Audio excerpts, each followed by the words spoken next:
Welcome to முப்படை defence academy. நாம இந்த வீடியோல என்ன பார்க்க போறோம் அப்படின்னா சென்செக்ஸ் சம்பந்தமான டாப் 20 கொஸ்டின் தான் பார்க்க போறோம். ஸோ சென்செக்ஸ் சம்பந்தமான நீங்க பல வீடியோ பார்த்துருக்கலாம், ஆல்ரெடி வந்து கிளாஸ் கூட அட்டன் பண்ணிருக்கலாம். ஆனா இந்த வீடியோல வந்து பாத்தீங்கன்னா டாப் மோஸ்ட் 20 கொஸ்டின்ஸ், அதுவும் எஸ்எஸ்சி ஜிடி மாணவர்களுக்கு ஒரு ரிவிஷன் பேஸ்ல இந்த வீடியோ வந்து நான் வந்து உருவாக்கியிருக்கேன். அது மட்டும் இல்லாம 2027 சென்செக்ஸ்ல இருந்து தான் மேக்ஸிமம் கொஸ்டின் பார்த்தீங்களா, மொத்தம் 20 கொஸ்டின்ல ஒரு கிட்டத்தட்ட ஒரு 15 இருந்து ஒரு 17 கொஸ்டின் வந்து பாத்தீங்கன்னா 2027 சென்செக்ஸ் பேஸ் பண்ணி தான் நான் எடுத்திருக்கேன். சரிங்களா, இப்போ நீங்க 2011 சென்செக்ஸ் நீங்க எல்லாரும் படிச்சிருப்பீங்க. ஸோ அதை அந்த ஏரியாக்குள்ள நான் வரவே இல்லை. 2027 சென்செக்ஸ்ல ரொம்ப முக்கியமான ஒரு 20 கொஸ்டின் மட்டும் நான் எடுத்திருக்கேன். நீங்க ஃபுல்லா படிச்சிருந்தாலும் படிக்கலனாலும் இந்த 20 கொஸ்டினை மட்டும் நீங்க ஃபாலோ பண்ண போதுமானது. கண்டிப்பா இப்போ வரக்கூடிய எஸ்எஸ்ஜிடி எக்ஸாம் நல்லாவே பண்ணி முடிச்சிடலாம். அடுத்து வரக்கூடிய இந்த ரயில்வே எக்ஸாம் இல்லை மற்ற எஸ்எஸ்சி ரயில்வே எக்ஸாம் எதா இருந்தாலுமே ஸோ இந்த 20 கொஸ்டின்ங்கிறது ரொம்ப ஒரு முக்கியமான ஒரு பாயிண்டா இருக்கும். சரி, அந்த சென்செக்ஸ் டாபிக்ல ஃபர்ஸ்ட் கொஸ்டின் என்ன கேட்டிருக்கான்னு பாப்போமா. 2011க்கு பிறகு 16 ஆண்டுகள் இடைவெளிக்கு பிறகு, எத்தனை ஆண்டுகள்? 16 ஆண்டுகள் இடைவெளிக்கு பிறகு. இது ஒவ்வொரு வார்த்தையும் கொஸ்டின் தான். சரிங்களா, நடத்தப்படும் 2027 மக்கள் தொகை கணக்கெடுப்பு இந்தியாவின் எத்தனாவது மக்கள் தொகை கணக்கெடுப்பு அப்படின்னு சொல்லி கேட்டிருக்காங்க. சரிங்களா, நார்மலாவே நம்மளுடைய சென்செக்ஸ் பார்க்கும்பொழுது 1872ல ஃபர்ஸ்ட் அன்பர்ஃபெக்ட் பாப்புலேஷன் சென்செக்ஸ் அப்படின்னு சொல்லி பார்த்துருப்போம். லார்ட் மேயோ பீரியட்ல லார்ட் மேயோ பீரியட்ல கொண்டு வந்திருப்பாங்க. 1881ல லார்ட் ரிப்பன் பீரியட்ல வந்து என்ன பண்ணிருப்பாங்க ஃபர்ஸ்ட் பர்ஃபெக்ட் பாப்புலேஷன் சென்செக்ஸ் என்ன பண்ணிருப்பாங்க இந்தியாவில் எடுத்திருப்பாங்கன்னு சொல்லி புரிஞ்சுக்கலாம். அப்ப இதை பேஸ் பண்ணி என்ன பண்ணிருப்பாங்க 2011 சென்செக்ஸ்னு பார்க்கும்பொழுது அது வந்து பாத்தீங்கன்னா 15th சென்செக்ஸ்னு சொல்லுவாங்க. ஆனா ஸ்டார்டிங்ல இருந்து பார்க்கும்போது 15th சென்செக்ஸ், ஆஃப்டர் இண்டிபெண்டன்ட் என்னது ஆஃப்டர் இண்டிபெண்டன்ட்க்கு பிறகு அது வந்து 7th சென்செக்ஸ்னு சொல்லுவாங்க. ரொம்ப ரொம்ப முக்கியமானது எது கடைசியா நடந்த 2011 சென்செக்ஸ்ங்கிறது புரிஞ்சுக்கலாம். அப்ப 2011க்கு பிறகு 10 வருடங்களுக்கு பிறகு 2020-21 தான் நடந்திருக்கணும். 2021 நடக்கக்கூடிய சென்செக்ஸ் 2021 நடக்கக்கூடிய சென்செக்ஸ் என்ன ஆயிடுச்சு அப்படின்னா கோவிட் பீரியட் புரியுதுங்களா, அதாவது கொரோனா பேண்டமிக் சுச்சுவேஷனால அதை பேன் பண்ணிட்டாங்கிறத புரிஞ்சுக்கலாம். சரியா நடக்கல, ஃபெயிலியர் ஆயிடுச்சு, பேன் பண்ணிட்டாங்க, ஆக மொத்தம் நடக்கல. அப்ப 2021 நடக்க வேண்டிய சென்செக்ஸ் தான் புரியுதுங்களா இல்லையா. அப்ப என்ன பண்ணிருக்காங்க 2011 இருந்து 16 வருஷம் கழிச்சு 16 ஆண்டுகளுக்கு பிறகு என்ன பண்றாங்க இப்ப 2027 சென்செக்ஸ் என்ன பண்ண போறாங்க எடுத்துக்கிட்டு இருக்காங்க. 2027 சென்செக்ஸுக்கு இப்பவே 2026 ஏப்ரல் 1 ஸ்டார்ட் பண்ணிட்டாங்கிறது நமக்கு நல்லாவே தெரியும். எப்ப 2026 ஏப்ரல் 1 சென்செக்ஸ் ஸ்டார்ட் பண்ணிட்டாங்க. 2 கட்டங்களா நடத்துறாங்கிற அளவுக்கு நமக்கு நல்லாவே தெரியும். அப்ப 2011 சென்செக்ஸ் 15வது சென்செக்ஸ் அப்படின்னா 2011 சென்செக்ஸ் சுதந்திரத்துக்கு பிறகு நடந்த 7வது சென்செக்ஸ் அப்படின்னா 2011க்கு அப்புறம் நடக்கக்கூடிய சென்செக்ஸ் 2027 சென்செக்ஸ் தான். அப்ப எத்தனை சென்செக்ஸா இருக்கும் 16வது சென்செக்ஸா தான் இருக்கும். அப்ப 2027 இப்ப நடக்கக்கூடிய சென்செக்ஸ் 16வது சென்செக்ஸ், சுதந்திரத்திற்கு பிறகு 8வது சென்செக்ஸ் அப்படிங்கறத புரிஞ்சுக்கோங்க. ரொம்ப ரொம்ப முக்கியமான விஷயம். ஓகே. சோ அடுத்தது 2வது கொஸ்டின் பாப்போமா. இந்தியாவில் மக்கள் தொகை கணக்கெடுப்பு ஒரு சட்ட அடிப்படையில் நடத்தப்படுகிறது. ஏதாவது ஒரு சட்டத்தின் அடிப்படையில் தான் மக்கள் தொகை கணக்கெடுப்பு நடத்தப்படுது. அது என்ன சட்டம்? சரிங்களா, அது எந்த சட்டத்தின் கீழ் நடைமுறைக்கு வருகிறதுன்னு சொல்லி கேட்டிருக்காங்க. சரியா, அதுக்கு வந்து சரியான விடைன்னு பார்க்கும்பொழுது மக்கள் தொகை கணக்கெடுப்பு சட்டம் 1948. சரி, பாப்புலேஷன் சென்செக்ஸ் ஆக்ட் அப்படிங்கிறது 1948 ரொம்ப ரொம்ப முக்கியமானது. இதுல வந்து செக்ஷன் 3 அடிப்படையில தான் என்ன பண்றாங்க அப்படின்னா ஒவ்வொரு 10 ஆண்டுகளுக்கு ஒரு முறை இந்தியாவில் வந்து மக்கள் தொகை கணக்கெடுப்பு நடத்திட்டு இருக்காங்க. இந்த மக்கள் தொகை கணக்கெடுப்பு நடத்தும் பொழுது என்னென்ன ரூல்ஸை ஃபாலோ பண்ணணும், அந்த ரூல்ஸை யாரெல்லாம் வந்து பாத்தீங்கன்னா பிரேக் பண்றீங்களோ அவங்களுக்கு வந்து தண்டனைகள் அப்படிங்கிறது வந்து மக்கள் தொகை கணக்கெடுப்பு விதிகள் ஆக்ட் அப்படின்னு சொல்லி 1990 வந்து பாத்தீங்கன்னா என்ன பண்றாங்க சென்செக்ஸ் இது பாலிசி புரியுதுங்களா இல்லையா அப்படின்னு சொல்லி ஆக்ட் அப்படின்னு சொல்லி மக்கள் தொகை விதிகள் சட்டம் 1990 அடிப்படையிலும் மக்கள் தொகை கணக்கெடுப்பு சட்டம் 1948 அடிப்படையிலும் செக்ஷன் 3 அடிப்படையிலும் தான் ஒரு 10 ஆண்டுகளுக்கு ஒரு முறை இந்தியாவில வந்து மக்கள் தொகை கணக்கெடுப்பு நடத்திட்டு இருக்காங்க அப்படின்னு சொல்லி புரிஞ்சுக்கலாம்.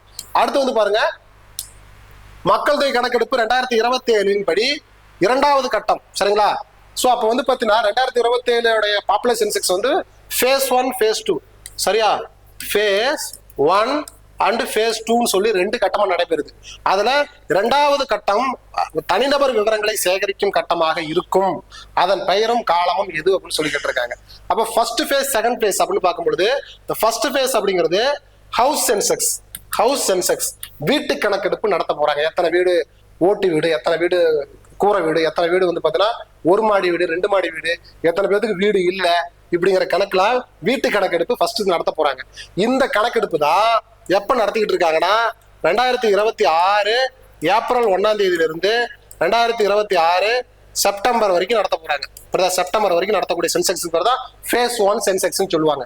ஃபேஸ் 2 சென்செக்ஸ்ங்கிறது எப்பனா மக்கள் தொகை கணக்கெடுப்பு. ஃபேஸ் 1ங்கிறது வீடு கணக்கெடுப்பு. ஃபேஸ் 2ங்கிறது மக்கள் தொகை கணக்கெடுப்பு. மக்கள் தொகை கணக்கெடுப்புங்கிறது 2027 பிப்ரவரியில வந்து ஸ்டார்ட் ஆகும். ஆனா அதுக்கான ரெஃபரன்ஸ் டேட்டுங்கிறது மார்ச் 1ல இருந்து தான். ரெஃபரன்ஸ் டேட்னா என்ன மீனிங் அப்படின்னா உங்களுக்கு மார்ச் 1ஆம் தேதி அடிப்படையில் உங்க வீட்டுல எத்தனை ஆண்கள் எத்தனை பெண்கள், வீட்டுல எத்தனை முதியவர்கள் இருக்காங்க, எத்தனை படிச்சவங்க இருக்காங்க, எத்தனை படிக்காதவங்க இருக்காங்க, சரிங்களா? சோ நீங்க பிசினஸ் பண்றீங்களா, கவர்மெண்ட் ஜாப்ல இருக்கீங்களா இல்லையா, சரிங்களா? அப்படிங்கிறது மார்ச் 1ஆம் தேதி 2027 மார்ச் 1ஆம் தேதி அடிப்படையா வச்சுதான், அந்த டேட் அடிப்படையா வச்சுதான் அந்த கால்குலேஷன் போடுவாங்க. சரியா? சோ அப்ப என்னது ஃபேஸ் 1 ஃபேஸ் 2 தெரிஞ்சு போச்சு. அப்ப அதான் கேட்டிருக்காங்க. இங்க பாருங்க, மக்கள் தொகை கணக்கெடுப்பு பிப்ரவரி 2027. சோ அப்ப பிப்ரவரியில ஸ்டார்ட் ஆகுது ஃபேஸ் 2. ஆனா ஃபேஸ் 2 பிப்ரவரியில ஸ்டார்ட் ஆனாலும் அதுக்கான குறிப்பு தேதி ரெஃபரன்ஸ் டேட்டுங்கிறது என்னது 2027 மார்ச் 1 அப்படிங்கறத புரிஞ்சுக்கோங்க. ரொம்ப முக்கியமான விஷயம். ஏன்னா அந்த தேதி 1ஆம் தேதி அடிப்படையில நைட்டு 12 மணி 00 அந்த ஒரு டைம்ல இருந்து உங்க வீட்டுல குழந்தை பிறந்திருக்கா இல்லையா, அது ஆண் குழந்தையா பெண் குழந்தையா, நீ வேலையில் இருக்கியா இல்லையா அப்படிங்கறத எல்லாத்தையுமே என்ன பண்றாங்க ஃபுல்லா கால்குலேஷன் பண்ணுவாங்கிறத புரிஞ்சுக்கலாம். ஓகேங்களா? ஓகே, அடுத்த கொஸ்டின் பாப்போமா? சோ 4ஆவது கொஸ்டின் பாப்போமா? பாருங்க, 2027 மக்கள் தொகை கணக்கெடுப்பில் பொது பகுதிகளுக்கான மக்கள் தொகை பதிவு செய்யப்படும் குறிப்பிட்ட தேதி மற்றும் நேரம், அதாவது ரெஃபரன்ஸ் டேட்னு சொல்றாங்க. இந்த ரெஃபரன்ஸ் டேட் அப்படிங்கிறது ரொம்ப ரொம்ப முக்கியமானது. ரெஃபரன்ஸ் டேட் அண்ட் டைம் புரியுதுங்களா? அப்படிங்கிறது என்னன்னா அந்த தேதியை மையப்படுத்தி தான் அந்த கால்குலேஷன்லாம் வரும். ஓகேவா? இப்போ நீங்க எக்ஸாமுக்கு அப்ளை பண்ண போறீங்க, அவங்க என்ன பண்ணுவாங்க, இந்த தேதி அடிப்படையில உங்களுக்கு 18 வயசு பூர்த்தி ஆயிருக்கணும், 26 வயசுக்குள்ளார இருக்குன்னு சொல்லி ஒரு டேட்டை வந்து ஃபிக்ஸ் பண்ணுவாங்க. அதே மாதிரி பாப்புலர் சென்செக்ஸ்ல ஒரு டேட்டை வந்து ஃபிக்ஸ் பண்ணுவாங்க. இந்த தேதி அடிப்படையில உங்க வீட்டுல என்ன கால்குலேஷனோ அதெல்லாம் எடுத்துக்குவாங்க அப்படின்னு சொல்றாங்க. அப்ப அதுதான் சொல்றாங்க மார்ச் 1 2027 00:00 மணி அப்படின்னு சொல்றாங்க. அப்ப நள்ளிரவு 12 மணி, சரிங்களா இல்லையா? மார்ச் 1ஆம் தேதி 2027 அந்த தேதி அடிப்படையில தான் உங்க வீட்டுல உள்ள கால்குலேஷனை வந்து இந்த சென்செக்ஸ்ல எடுத்துக்குவாங்க.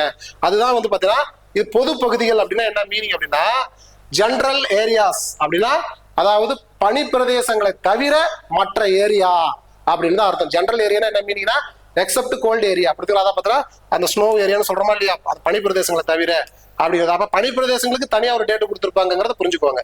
இங்க பாருங்க, குளிர் மற்றும் பனிப்பொழிவு காரணமாக லடாக், ஜம்மு காஷ்மீர், ஹிமாச்சல பிரதேசம், உத்தரகாண்ட் ரொம்ப ரொம்ப முக்கியமானது போன்ற பகுதிகளுக்கு வேறுபட்ட குறிப்பிட்ட தேதி வழங்கப்பட்டுள்ளது. அந்த தேதி என்ன அப்படின்னு சொல்லி கேட்கிறாங்க. அப்ப இந்த மாதிரி பனி பெய்யக்கூடிய இந்த ஒரு மலை பிரதேசங்களுக்கு மட்டும் என்னது 2026 அக்டோபர் 1 2026 அக்டோபர் 1ஆம் தேதி அடிப்படையில மலை பிரதேசங்கள்ல உள்ள ஒவ்வொரு குடும்பத்திலையும் எத்தனை ஆண்கள் எத்தனை பெண்கள், மேரிடா அன்மேரிடா, எத்தனை குழந்தைங்க, எத்தனை ஆண் குழந்தைங்க, எத்தனை பெண் குழந்தைங்க இப்படின்னு சொல்லி என்ன பண்றாங்க எம்ப்ளாய்மெண்டா அன்எம்ப்ளாய்மெண்டா இப்படின்னு சொல்லி கணக்கெடுக்கிறது. பனி பிரதேசங்கள்ல 2026 அக்டோபர் 1. பனி பிரதேசங்களை தவிர மற்ற ஏரியால இருக்கு தெரியுமா, இப்ப தமிழ்நாடு, ஆந்திரா, கர்நாடகா இந்த மாதிரி ஜெனரல் ஏரியாவில் வந்து பாத்தீங்கன்னா 2027 மார்ச் 1 தான் ரெஃபரன்ஸ் டேட்டுங்கிறத புரிஞ்சுக்கோங்க. அது பார்த்தா குறிப்பிட்ட தேதின்னு சொல்றாங்க.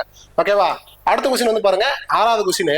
2027 மக்கள் தொகை கணக்கெடுப்பில் முதல் முறையாக மக்கள் தங்களின் விவரங்களை ஆன்லைனில் நிரப்ப சுய கணக்கெடுப்பு செல்ஃப் எனுமரேஷன் வசதி வழங்கப்பட்டுள்ளது. அதற்கான அதிகாரப்பூர்வ இணையதளம் எதுன்னு சொல்லி கேட்டிருக்காங்க. அப்ப 2027 ஸ்பெஷல் எக்கச்சக்கமா இருக்கு. அதுல ஒன் ஆஃப் த ஒரு ஃபீச்சர் ஒரு ஸ்பெஷல் பார்க்கும்பொழுது நீங்களே வெப்சைட்ல போய் லாகின் பண்ணி அதுல உங்களுடைய சுய விவரங்களை வந்து கொடுத்துக்கலாம். அப்ப அதை கிராஸ் செக் பண்றதுக்கு இன்னொரு முறை உங்க வீட்டுக்கு வந்து அதிகாரி வருவாங்க. நீங்க ஆன்லைன்ல அப்ளை பண்ணது கரெக்டா இல்லையா அப்படிங்கிறது மக்கள் தொகை கணக்கெடுப்பு அதிகாரி யாராவது என்ன பண்ணுவாங்க, வீட்டுக்கு வந்து என்னப்பா உங்க பேர் மணிகண்டனா, நீங்க என்ன கள்ளக்குறிச்சி மாவட்டமா, நீங்க என்ன டிகிரி முடிச்சிருக்கீங்க, உங்களுக்கு வயசு என்னது, நீங்க மேரிடா அன்மேரிடா இப்படின்னு சொல்லி நம்ம என்னென்ன ஃபார்ம்ல வந்து ஆன்லைன்ல ஃபில் பண்ணமோ அது எல்லாமே டைரக்டா வந்து கிராஸ் செக் பண்றதுக்கு வருவாங்க. அப்போ ஆன்லைன் வசதி, சரிங்களா இல்லையா, அதாவது செல்ஃப் என்யூமரேஷன் மக்கள் சுய அந்த கணக்கெடுப்பு அந்த வசதியை வந்து 2027 சென்செக்ஸ் வந்து கொடுத்துருக்கு. என்ன வெப்சைட்னா sc.census.gov.in இந்த வெப்சைட் தான். இந்த வெப்சைட்டும் கேட்கறதுக்கு வாய்ப்புகள் இருக்கு எக்ஸாம்ல. ஓகே, நெக்ஸ்ட் வந்து பாருங்க, சென்செக்ஸ் 2027 படி பயன்படுத்தப்படும் HLB கிரியேட்டர் த வெப் மேப்பிங் அப்ளிகேஷன், அதாவது வலை வரைபட செயலி எந்த அமைப்பால் உருவாக்கப்பட்டுள்ளது அப்படின்னு சொல்லி கேட்டிருக்காங்க. ஆன்லைன்லயே என்ன பண்றாங்க, உங்களுக்கு வந்து என்ன பண்றாங்க, ஆன்லைன்லயே வந்து என்ன பண்ணுவாங்க, இப்பெல்லாம் ஃபார்ம் ஃபில் பண்றதுலாம் இல்லை, அப்படியே வந்து கையில ஒரு மிஷின் மாதிரி வச்சிருப்பாங்க, என்ன பண்ணிக்கலாம், அவங்களே வந்து ஆன்லைன்ல எல்லாத்தையும் டைப் பண்ணி அப்படி இது பண்ணிக்குவாங்க. அதான் வந்து இது சரிங்களா. ஸோ அப்போ ஹெச்எல்பி கிரியேட்டர் வெப் மேப்பிங் அப்ளிகேஷன் அப்படின்னு என்ன மீனிங்னா, இப்போ நீங்க ஏதாவது ஒரு பார்சல் வந்து நீங்க இப்போ ஆர்டர் பண்றீங்க அப்படின்னா அவங்க என்ன பண்ணுவாங்க, நம்ம ட்ராக் பண்றோமா இல்லையா, இப்போ எப்படி நம்ம சென்னையில இருந்து விழுப்புரம் வருது, விழுப்புரம் கள்ளக்குறிச்சி வருது, கள்ளக்குறிச்சி இருந்து அப்ப நம்ம ஊருக்கு வருது அப்படின்னு சொல்லிட்டு நம்ம ட்ராக் பண்றோமா இல்லையா, ட்ராக் ஐடி மூலமா ஆன்லைன்ல லைவ் லொகேஷன் மூலமா ட்ராக் பண்றோமா இல்லையா. அதே மாதிரி ஒவ்வொருத்தருடைய சென்செக்ஸும் அந்த வீடு எந்த இடத்துல இருக்கு, எந்த பக்கம் வாசப்படி இருக்கு, அது ஓட்டு வீடா இல்ல வந்து கூரை வீடா, அது உண்மையா பொய்யா அப்படிங்கறது லைவ் மூலமாவே ட்ராக் பண்ணலாம். அந்த வசதி வந்து தான் ஹெச்எல்பி கிரியேட்டர் வெப் மேப்பிங் அப்ளிகேஷன் வலை வரைபட செயலி. இது எந்த அமைப்பால் உருவாக்கப்பட்டது அப்படின்னா என்னது, சிடிஏசி அப்படிங்கிற ஒரு அமைப்பு, அதாவது centre for development and advanced computing அப்படிங்கிற ஒரு அமைப்பு மூலமா தான் இந்த ஒரு வெப்சைட் என்ன பண்றாங்க, உருவாக்கி இருக்காங்க அப்படின்னு சொல்லி புரிஞ்சுக்கலாம். 8வது வந்து பாத்தீங்கன்னா 2027 மக்கள் தொகை கணக்கெடுப்பில் பணியாற்றும் கணக்கெடுப்பாளர்கள் மற்றும் மேற்பார்வையாளர்கள், அதான் ஃபீல்டு ஃபங்க்ஷனரிஸ் அப்படின்னு சொல்றாங்க, எண்ணிக்கை சுமார் எவ்வளவுன்னு சொல்லி கேட்டிருக்காங்க. 30ல இருந்து 31 லட்சம் பேர், 30ல இருந்து 31 லட்சம் பேரு 2027 பாப்புலர் சென்செக்ஸ்ல கலந்துக்கிறாங்க. ரொம்ப ரொம்ப முக்கியமானது இது. மொத்தம் 550 டேஸ் வந்து இதுல வந்து ஃபுல்லா ஒர்க் பண்ண போறாங்க. எத்தனை நாள், 550 நாட்கள் வந்து ஃபுல்லா வேலை பார்க்க போறாங்க. ஒரு பாப்புலர் சென்செக்ஸ் ஸ்டார்ட் பண்றதுக்கு முன்னாடி எத்தனை பேருன்னு ஃபர்ஸ்ட் வந்து அவங்கள வந்து ஆட்கள் வந்து வேலைக்கு எடுப்பாங்க. வேலைக்கு எடுத்து அவங்கள வந்து ட்ரைனிங் கொடுப்பாங்க. அப்ப வேலைக்கு ஆட்கள் எடுக்கிற நாட்கள்ல இருந்து, ட்ரைனிங் கொடுத்த நாட்கள்ல இருந்து, அவங்கள சென்செக்ஸ் எடுக்க வைக்கிற நாட்கள்ல இருந்து, சென்செக்ஸ் எடுத்து வந்து அப்பாயின்மெண்ட் அங்க வந்து பார்த்தா ஒரே இடத்துல வந்து கொலாஜ் பண்றதுல இருந்து ஃபைனலா ரிசல்ட் வர்ற வரைக்கும் அவங்க ஒர்க் பண்றக்கூடிய டேஸ் வந்து மொத்தம் 550 நாட்கள். 30ல இருந்து 31 லட்சம் பேர் இதுல கலந்துக்க போறாங்க. இவங்க தான் உங்க வீட்டுக்கு ஒவ்வொருத்தரா வீட்டுக்கு வந்து ஒரு மிஷினை கையில எடுத்துக்கிட்டு வந்து என்ன பண்ணுவாங்க, செக் பண்ணுவாங்க. சரிங்களா இல்லையா. சோ இவங்க தான் மக்கள் தொகை கணக்கெடுப்பு அதிகாரிகள், பணியாளர்கள் அப்படின்னு சொல்லுவாங்க. இதுல 18,000 பேர் வந்து டெக்னிக்கல் டீம். எத்தனை பேரு, 18,000 பேர் இந்தியா ஃபுல்லா டெக்னிக்கல் டீமா அதுல வந்து ஒர்க் பண்றாங்கிறத புரிஞ்சுக்கலாம். ஓகே, அடுத்து வந்து பாருங்க 9வது கொஸ்டின். 2027 மக்கள் தொகை கணக்கெடுப்பு மூலம் எவ்வளவு அளவிலான வேலை வாய்ப்பு மேன்டேஸ் உருவாகும் என மதிப்பிடப்பட்டுள்ளது. இது ரொம்ப முக்கியமானது, கொஞ்சம் வித்தியாசமான கொஸ்டின்ஸ். சரிங்களா இல்லையா. இந்த மேன்டேஸ் எவ்வளவு அளவிலான வேலை வாய்ப்பு மற்றும் இந்த மேன்டேஸ் அப்படின்னு சொல்றாங்க அப்படின்னா, இந்தியாவிலேயே மிகப்பெரிய ஒரு லார்ஜஸ்ட் செக்டார், அந்த ஒரு எம்ப்ளாய்மெண்ட் செக்டார்னா ரயில்வே செக்டார் நமக்கு தெரியும். சரிங்களா. வேர்ல்டு வைடாவே ரொம்ப ஒரு பிக்கஸ்ட் ஒரு வேலை வாய்ப்பு தரக்கூடிய ஒரு அமைப்பு தான் வந்து ரயில்வே டிபார்ட்மெண்ட். அதே மாதிரி உலக அளவுல நடக்கக்கூடிய மிகப்பெரிய ஒரு சென்செக்ஸ் அது பாப்புலர் சென்செக்ஸ், இந்தியாவில் நடக்கக்கூடிய சென்செக்ஸ் தான்.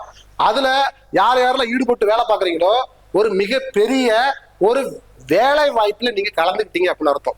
உலக அளவுல நடக்கக்கூடிய மிகப்பெரிய வேலை வாய்ப்பு முகாம் வந்து பாப்புலேஷன் சென்செக்ஸ் மூலமா நடக்கக்கூடிய ஒரு வேலை வாய்ப்பு முகாம் தான். அதுல நீங்க ஒரு எம்ப்ளாயா இருந்தீங்க அப்படின்னா உங்களுக்கு பெருமை அதுல உண்டு அப்படிங்கறத புரிஞ்சுக்கோங்க. அப்ப இங்க பாருங்க 1.02 கோடி மனித நாட்கள் அப்படின்னு சொல்றாங்க. அதாவது ஒன் மேன் 1 டேஸ் 1 ஒர்க். புரியுதுங்களா. ஒரு மனிதன் ஒரு நாள்ல ஒரு வேலையை செய்யக்கூடிய ஒர்க்குக்கு பேர் தான் ஒரு மனித நாட்கள். என்னது, ஒரு மேன் டே ஒர்க் அப்படின்னு சொல்றாங்க. ஒரு மனித நாட்கள் வேலை அப்படின்றால் ஒரு மனிதன் ஒரு நாளில் ஒரு வேலையை செய்யக்கூடிய கால அளவு, அதனுடைய ஒர்த்து, அதனுடைய குவாலிட்டி, அதுதான் 1 மேன் டே ஒர்க் அப்படின்னு சொல்றாங்க. ஒரு மனித நாள் வேலை. அப்ப 1.08 கோடி மனித நாட்கள் வேலையை வந்து இந்த சென்செக்ஸ் மூலமா 2027 சென்செக்ஸ் மூலமா செய்ய போறாங்க அப்படிங்கறத நோட் பண்ணி வச்சுக்கோங்க. ஓகேவா. அடுத்தது கொஸ்டின் வந்து 10வது கொஸ்டின் பார்ப்போமா. 10வது கொஸ்டின் பொறுத்த வரைக்கும் 2027 மக்கள் தொகை கணக்கெடுப்பு தொகுதி மறுசீரமைப்பில் தாக்கம் ஏற்படுத்துவதால், இப்ப ரீசெண்டா ஒரு பில் பாஸ் பண்ணிருப்பாங்க, உமன்ஸ் ரிசர்வேஷன் பில்லு. அப்புறம் லோக்சபா ராஜ்யசபாவுடைய சீட்டை வந்து இன்க்ரீஸ் பண்றதுக்கான ஒரு பில்லை வந்து பாஸ் பண்ணிருப்பாங்க. அதை வந்து காங்கிரஸ், நம்மளுடைய டிஎம்கே இவங்க எல்லாமே என்ன பண்ணிட்டாங்க, ஆன்டி பிஜேபி குரூப்னு சொல்றோமா இல்லையா, இவங்க எல்லாமே சேர்ந்து அந்த பில்லை வந்து ஃபெயிலியர் ஆகிட்டாங்கன்னு நமக்கு நல்லாவே தெரியும். அப்ப தொகுதி மறுசீரமைப்பு தாக்கம் ஏற்படுத்துகிறது. எந்த சென்செக்ஸ், 2027 சென்செக்ஸ் எடுத்து ரிப்போர்ட் விடுவாங்க. இத்தனை கோடி மக்கள், இத்தனை கோடியில இத்தனை கேஸ்ட் வந்து எம்பிசி, இத்தனை பேர் வந்து பார்த்தா எஸ்சி, இத்தனை பேர் எஸ்டி, இத்தனை பேர் வந்து பார்த்தீங்கன்னா ஜென்ரல் இருக்காங்க அப்படின்னு சொல்லிட்டு கேஸ்ட் வைஸ் சென்செக்ஸ் எடுக்க போறாங்க. பாப்புலேஷன் சென்செக்ஸ் கூடயே ஜாதிவாரி கணக்கெடுப்பு 2027 நடத்த போறாங்க. இது ஒரு சிறப்பு அம்சம். அப்ப அப்படி எடுக்கும் பொழுது என்ன பண்றாங்க, ஸ்டேட்டுக்கு ஸ்டேட் லோக்சபா ராஜ்யசபா சீட் வந்து இன்க்ரீஸ் ஆகும், டிக்ரீஸ் ஆகும். அப்ப அததான் கேட்கறாங்க, இந்தியாவின் எந்த முக்கிய தேர்தலை இது பாதிக்கும்? 2027 நீங்க வந்து உங்களோட சென்சஸ் டேட்டா அடிப்படையில அப்கமிங் எந்த தேர்தல் வந்து பாதிக்கப்படுது அப்படின்னு கேட்பாங்க. அப்படி பார்க்கும்பொழுது 2029 ஜெனரல் எலெக்ஷன். ஏன்னா 2024 லோக்சபா எலெக்ஷன் வந்து 18th லோக்சபா எலெக்ஷன், 18வது பார்லிமெண்டரி எலெக்ஷன் தான் இந்தியாவில் நடந்துச்சு. அப்ப 19வது பார்லிமெண்டரி எலெக்ஷன் எப்ப நடக்க போகுதுன்னா என்னது 2029 தான் என்ன பண்ண போறது, 19வது பார்லிமெண்டரி எலெக்ஷன் நடக்க போகுதுங்கிறது புரிஞ்சுக்கோங்க. ரொம்ப ரொம்ப முக்கியமானது லோக்சபா எலெக்ஷன். ஓகே, சோ அதுதான் வந்து பாத்தீங்கன்னா டைரக்டா பாதிக்கப்பட போகுது. பாதிக்கப்படுது மீன்ஸ் ஏதாவது ஒரு சேஞ்சஸ் ஆக போகுது. 2027 சென்சஸ் எடுக்கிறதால எந்த இயர்ல நடக்கக்கூடிய தேர்தல் வந்து பாதிக்கப்படும் அப்படின்னா 2029 தேர்தல் தான் பாதிக்கப்படுங்கிறது புரிஞ்சுக்கோங்க. அடுத்த கொஸ்டின் பாருங்க, இந்தியாவில் முழுமையான டிஜிட்டல் மக்கள் தொகை கணக்கெடுப்பை 2019 ஒருத்தர் வந்து ப்ரொபோசல் வச்சிருக்காரு, பண்ணலாம் எல்லாம் ஆன்லைன்லயே பண்ணணும்னு சொல்லி ஒரு விஷயத்த வந்து ப்ரொபோசல் முன்வைத்தவர் யாருன்னு சொல்லி கேட்டீங்க அப்படின்னா அமித்ஷா தான். சரியா, மத்திய உள்துறை அமைச்சர், ஹோம் மினிஸ்டர்னு சொல்றோமா இல்லையா, உள்துறை அமைச்சரா இருக்கக்கூடிய மதிப்புக்குரிய ஐயா அமித்ஷா தான் முதல்ல என்ன பண்ணிருக்காரு, 2019 எல்லாமே டிஜிட்டல் பேஸ் பண்ணி சென்சஸ் எடுக்கலாம் அப்படின்னு சொல்லிட்டு ஒரு ஐடியாலஜி ஒரு ப்ரொபோசலை வந்து பார்லிமெண்ட்ல வச்சாரு அப்படின்னு சொல்லி புரிஞ்சுக்கலாம். அடுத்த கொஸ்டின் வந்து பாருங்க, 2021 மத்திய பட்ஜெட், சரியா சென்ட்ரல் பட்ஜெட்ல வந்து மக்கள் தொகை கணக்கெடுப்பான நிதி ஒதுக்கீடு இத்தனை கோடி செலவாகுமா இல்லையா, 550 நாட்கள் 30 லட்சம் பேர் வேலை செய்ய போறாங்க, சம்பளம் கொடுக்கணுமா இல்லையா. அப்ப அதுக்கான ஒரு பட்ஜெட், பினான்சியல் பட்ஜெட், அதான் பார்த்தீங்கன்னா சென்செக்ஸுக்கு தனியா ஒரு பட்ஜெட்டை வந்து தாக்கல் பண்ணி அமௌண்ட்டை ஒதுக்கிய நிதி அமைச்சர் யாருன்னு கேட்டிருக்காங்க, நம்மளுடைய மதுரை மைந்தர், புரியுதுங்களா, மதுரையை சேர்ந்த ஒரு பெண்மணி நிர்மலா சீதாராமன் தான் பினான்ஸ் மினிஸ்டரா இருந்திருக்காங்க, புரியுதுங்களா. அது ரொம்ப ரொம்ப முக்கியமானது. அப்ப நிர்மலா சீதாராமனை பத்தி பார்க்கும்பொழுது first full time defence women's minister, புரியுதா, டிஃபென்ஸ் மினிஸ்டர் அதாவது ஃபுல் டைம்னு சொல்றாங்க. அப்படின்னா என்ன மீனிங்னா முதல் பெண் பாதுகாப்புத்துறை அமைச்சர் இந்திரா காந்தி தான். இந்திரா காந்தி வந்து ஃபுல் டைமா பாதுகாப்புத்துறை அமைச்சரா இல்ல, பிரைம் மினிஸ்டரா இருந்திருக்காங்க. அப்புறம் வந்து ஒரு பார்ட் டைமா தான் பினான்ஸ் மினிஸ்டரா இருந்திருக்காங்க. சரியா, பார்ட் டைமா தான் டிஃபென்ஸ் மினிஸ்டரா இருந்திருக்காங்க, ஃபுல் டைமா டிஃபென்ஸ் மினிஸ்டரா இல்ல. ஆனா இந்தியாவில் முதல் பெண் பாதுகாப்பு துறை அமைச்சர் இந்திரா காந்தி தான். இந்தியாவில் முதல் பெண் பாதுகாப்புத்துறை அமைச்சர் full time first woman defence minister அப்படின்னு கேட்டா நிர்மலா சீதாராமன் தான். அதே மாதிரி பினான்ஸ் மினிஸ்டரும் கூட யார் தான், முதல் பெண் பினான்ஸ் மினிஸ்டர் யார் தான், நிர்மலா சீதாராமன் அப்படின்னு சொல்லி புரிஞ்சுக்குவாங்க. அவங்க தான் அந்த பட்ஜெட் தாக்கல் பண்ணும் போது அமௌண்ட் இது பண்றாங்கன்னு சொல்லி புரிஞ்சுக்கலாம். அடுத்து 13வது கொஸ்டின் வந்து பாருங்க, இந்தியாவில் முழுமையான சாதி கணக்கெடுப்பு கடைசியாக சுதந்திரத்துக்கு முன் எந்த ஆண்டு நடத்தப்பட்டது? பிஃபோர் இண்டிபெண்டன்ட் எப்ப நடந்தது? 1947 ஆகஸ்ட் 15. 47க்கு முன்னாடி எப்பயாவது ஜாதிவாரி கணக்கெடுப்பு எடுத்திருக்காங்களா? அப்படி எடுத்திருந்தா எந்த வருஷம் அப்படின்னு சொல்லி கேட்கறாங்க. அது 1931. சரிங்களா. சோ அப்ப வந்து பாத்தீங்கன்னா 1931 பிரிட்டிஷ் பீரியட்ல தான் என்ன பண்றாங்க, ஜாதிவாரி கணக்கெடுப்பு எடுத்திருக்காங்க. அப்ப சென்சஸ் கமிஷனர் யாருன்னா ஹுட்டன்ங்கிற ஒரு அதிகாரி, ஒரு பிரிட்டிஷ் அதிகாரி தான் அப்ப வந்து சென்சஸ் கமிஷனரா இருந்திருக்காரு. அவருடைய தலைமையில தான் இந்தியாவில ஜாதிவாரி கணக்கெடுப்பு எடுத்தது. அப்ப வந்து பாத்தீங்கன்னா இந்தியாவில எம்பிசி எவ்வளவு, பிசி எவ்வளவு, ஜெனரல் எவ்வளவு, பிளஸ் எஸ்சி எவ்வளவு, எஸ்டி எவ்வளவு அப்படிங்கிற ஒரு டேட்டா இருந்திருக்கு. அதுதான் சுதந்திரத்துக்கு முன்னாடி எடுக்கப்பட்ட ஒரு சென்செக்ஸ். சுதந்திரத்துக்கு அப்புறம்லாம் இந்தியாவில எதுவுமே எடுக்கல. சரிங்களா, ரொம்ப ரொம்ப முக்கியமானது. ஓகேங்களா, ஓகே. சோ அப்ப சுதந்திரத்துக்கு பிறகு வந்து எடுக்கிறாங்க அப்படின்னா இப்ப 2027 தான் இந்தியாவில பாப்புலேஷன் சென்செக்ஸ், கேஸ்ட் சென்செக்ஸ் எடுக்க போறாங்கிறத புரிஞ்சுக்குவாங்க. சரிங்களா, ஆஃப்டர் இண்டிபெண்டன்ஸ்க்கு அப்புறம் 2027 சென்செக்ஸ் தான். சரி, அடுத்து வந்து பாருங்க, சோ பீகார் மாநிலம் 2023 அக்டோபரில் வெளியிடப்பட்ட ஜாதி கணக்கெடுப்பு அறிக்கையின்படி, சரியா, பீகார் மாநிலம் 2023 அக்டோபர்ல கேஸ்ட் சென்செக்ஸ் எடுத்திருக்காங்க. ரொம்ப முக்கியமானது. அப்ப ரீசெண்டா எந்தெந்த மாநிலங்கள் ஜாதிவாரி கணக்கெடுப்பு எடுத்திருக்கு, ஸ்டேட் தனியா விருப்பப்பட்ட ஜாதிவாரி கணக்கெடுப்பு எடுத்துக்கலாம். அந்த அடிப்படையில் பீகார் வந்து 2023 ஜாதிவாரி கணக்கெடுப்பு எடுத்திருக்குது. சரியா, அந்த அறிக்கையின்படி ஓபிசி மற்றும் மிகவும் பின்தங்கி பிரிவினர், சரி, economic backward classes plus OBC, இவங்க ரெண்டு பேரும் மொத்த மக்கள் தொகையில சுமார் எத்தனை சதவீதம் சொல்லி கேட்டிருக்காங்க? 63%.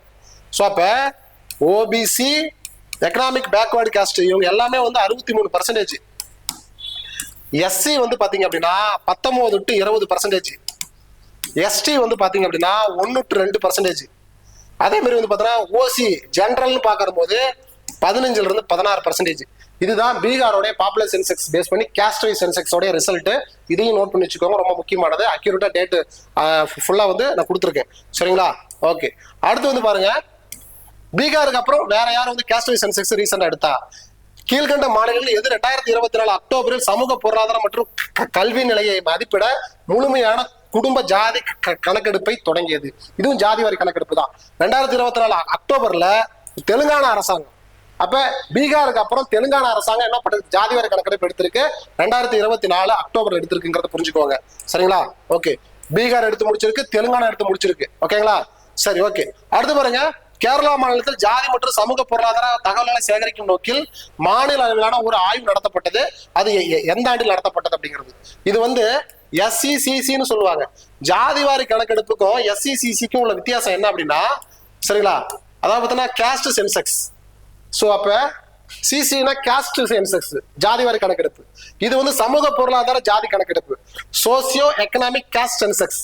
அப்படிக்கும் கேஸ்ட் சென்செக்ஸ் என்ன வித்தியாசம் அப்படின்னா, சோசியோ எக்கனாமிக் கேஸ்ட் சென்செக்ஸ்னா என்ன மீனிங் அப்படின்னா, ஒரு ஜாதியில யாரு அதிகமான அரசாங்க திட்டங்களை பயனடைகிறாங்க, சரிங்களா, யார் அதிகமா ஆடு மாடு வாங்குறாங்க அந்த திட்டங்கள் மூலமா, யார் அதிகமா ரேஷன் அரிசி வாங்குறாங்க, சரியா, யார் அதிகமா கவர்மெண்ட் ஜாப்ல இருக்காங்க, யார் அரசாங்க திட்டங்களை அதிகமா பயன்படுறாங்க, யார் பயன்பெறல, அப்ப பயன்பெறாத மக்களுக்கு இன்னும் அரசாங்கம் என்ன பண்ணலாம், சரிங்களா.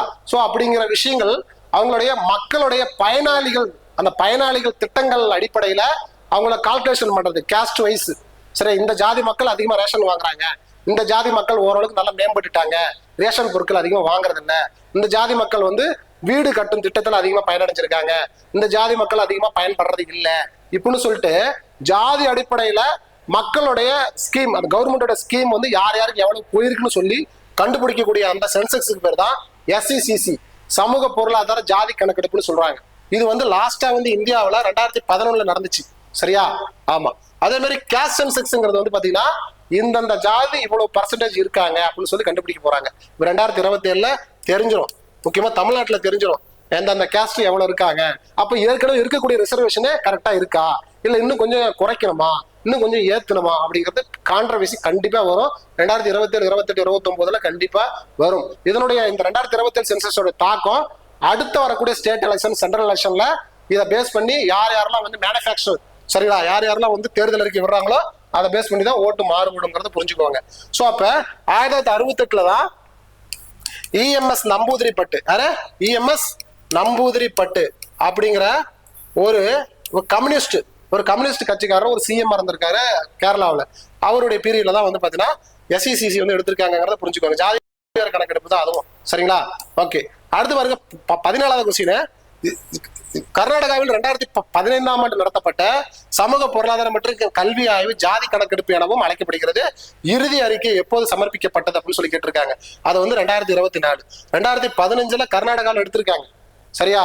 அப்ப ரீசெண்டா 2023 வந்து பீகார், சரியா, 2024 வந்து பாத்தீங்கன்னா தெலுங்கானா, அதே மாதிரி 2015 ஆரம்பிச்சு 2024 ரிப்போர்ட் விட்டது யார் அப்படின்னா கர்நாடகா. இப்ப ரீசெண்டா ஜாதிவாரி கணக்கெடுப்பு எடுத்த 3 மாநிலங்கள் இவங்க தான். சரிங்களா? இதுக்கப்புறம் தமிழ்நாட்டை எடுன்னு சொல்லிட்டு இருந்தாங்க. இந்த திராவிட மாடல் ஆட்சி வந்து பார்த்தா அது எடுக்கல, ஏன்னா அது வந்து பெரிய பிரச்சனை ஆயிடும். சரிங்களா? அப்ப மைனாரிட்டி கேஸ்ட் உள்ளவங்க MP அதிகமா இருக்காங்க, MLA அதிகமா இருக்காங்க. மெஜாரிட்டி கேஸ்ட் உள்ளவங்க யாரும் வந்து கவர்மெண்ட் ஜாப்ல இல்ல, MP-யா இல்ல, MLA-வா இல்ல, யாரும் ஆட்சி பண்றது இல்ல, யாரோ ஒருத்தவங்க வந்து ஆட்சி பண்ணிட்டு இருக்காங்க, யாரோ ஒருத்தவங்க கவர்மெண்ட் வேலை வாங்கிட்டு இருக்காங்கிற ஒரு சிந்தனை எல்லாருக்குள்ளாரையும் வந்துடும். அதனால பெரிய பிரச்சனை ஆயிடும் அப்படின்னு சொல்றத கேஸ்ட் சென்செக்ஸ் யாரும் எடுக்கிறது இல்லை. ஆனா சென்ட்ரல் கவர்மெண்ட் இப்ப 2027 எடுக்க போகுது. இனிமே அது யாரு என்னன்னு தெரிஞ்சிடும். ஓகேவா? ஓகே.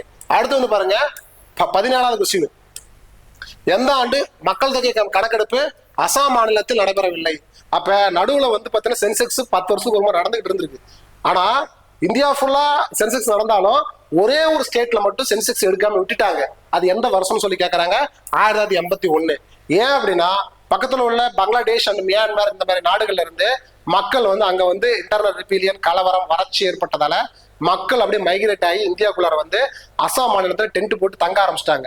அப்ப அசாமில் உள்ள பூர்வக்குடி மக்கள் எல்லாருமே எங்க ஏரியாவுக்கு ஏன் வரீங்க, எங்க மாநிலத்துக்கு ஏன் வரீங்க, எல்லாம் வெளியே போங்க அப்படின்னு சொல்லிட்டு கிளர்ச்சி பண்ண ஆரம்பிச்சிட்டாங்க, போராட்டம் பண்ண ஆரம்பிச்சிட்டாங்க.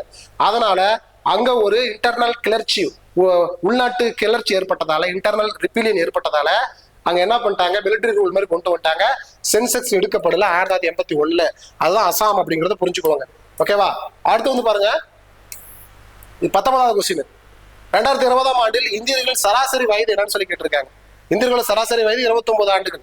நார்மலா சராசரி ஏஜ் இப்படில ஆவரேஜ் ஏஜ் எப்படி வந்து இப்படில average age equal to total age இப்படிதா என்னது total age by total population. Total population. So அப்ப சராசரி வயது ஈக்குவல் டு மொத்த வயது பை மொத்த மக்கள் தொகை இப்படி போட்டா மட்டும்தான் இந்த வயசு கிடைக்கும். இந்தியா ஒரு இளமையான நாடு அப்படின்னு சொல்றாங்க. சரிங்களா? இந்தியாவை பார்த்து வேர்ல்டு வைடா சில பேர் பயப்படுறதுக்கு காரணம் என்ன அப்படின்னா யங்ஸ்டர்ஸ் ரொம்ப அதிகமா இருக்காங்க, ஒரு இளமையான நாடு, இது ஒரு காரணம். சரிங்களா? ரெண்டாவது வந்து ரொம்ப ஒரு லார்ஜஸ்ட் ஒரு வாஸ்ட் ஒரு ஏரியா ஒரு பரப்பளவு கொண்ட ஒரு நாடு, அதிகமான மக்கள் தொகை கொண்ட ஒரு நாடு. ஸோ இதனால வந்து இந்தியாவை எப்பயுமே உலக நாடுகள் உற்று நோக்கிக்கிட்டே இருக்கும் அப்படின்னு சொல்லி புரிஞ்சுக்குவாங்க. சரிங்களா? லாஸ்ட் கொஸ்டின், இந்த செஷனுடைய கடைசி கொஸ்டின் வந்து என்னது, இந்தியா 1947ஆம் ஆண்டு சுதந்திரம் பெற்ற போது கல்வியறிவு விகிதம் மிக குறைவாக இருந்தது. அப்போது எவ்வளவு கல்வியறிவு விகிதம் இருந்ததுன்னு சொல்லி கேட்டிருக்காங்க. 12%. 1947 ஆகஸ்ட் 15 இந்தியா சுதந்திரம் பெற்றுச்சு. அப்ப இந்தியாவுடைய கல்வியறிவு விகிதம் வெறும் 12%. அப்ப மக்கள் தொகை எவ்வளவு இருந்திருப்பாங்கன்னா 33 கோடி இருந்திருக்காங்க. சரியா? பாரதியார் வந்து சுதந்திரம் வாங்கும்போது ஒரு பாட்டு பாடிருப்பாரு, 30 கோடி முகமுடையார் அப்படின்னு சொல்லி ஒரு பாடல் பாடிருப்பாரு. 30 கோடி முகமுடையாரா 30 கோடி மக்கள் இருந்திருக்காங்க இந்தியாவுன்னு அர்த்தம். அப்ப 33 கோடி பேர் இருந்திருக்காங்க ஒரு துறையமா. அதுல 12% தான் கல்வியறிவு பெற்றவங்கன்னு சொல்லி புரிஞ்சுக்குவாங்க.